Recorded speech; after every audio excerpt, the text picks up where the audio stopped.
Ռուսաստանը պատմության սխալ կողմում է գտնվում, նկատի ունենալով Ուկրաինայում տեղի ունեցող գործընթացները հայտարարել է ԱՄՆ-ի նախագահ Բարաք Օբաման։ Իսրայելի վարչապետ Բենյամին Նեթանյահուի հետ ունեցած հանդիպման ընթացքում Սպիտակ տանը Օբաման ասել է նաև, որ խախտելով միջազգային իրավունքի նորմերը Ռուսաստանը բռնանում է Ուկրաինայի տարածքային ամբողջականության և ինքնիշխանության իրավունքի դեմ։ Օբաման հայտարարել է Ուկրաինային ֆինանսական աջակցության և Ռուսաստանին տնտեսական մեկուսացման ծրագրերի վերաբերյալ, ինչն ըստ նախագահի լուրջ հարված կլինի Ռուսաստանի միջազգային կարգավիճակի տեսանկյունից։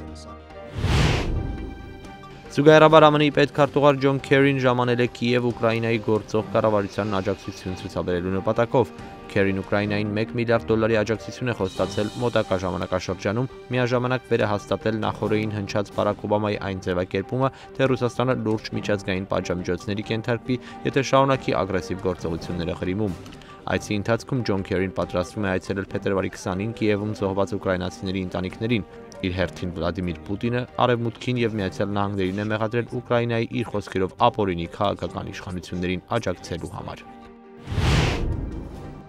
ԱՄՆ-ի Լուիզիանա նահանգի Նյու Օրլեան քաղաքում մարտի 4-ից մեկնարկելու են բարեկենդանի ամենամյա դիմակահանդեսային խրախճանքները։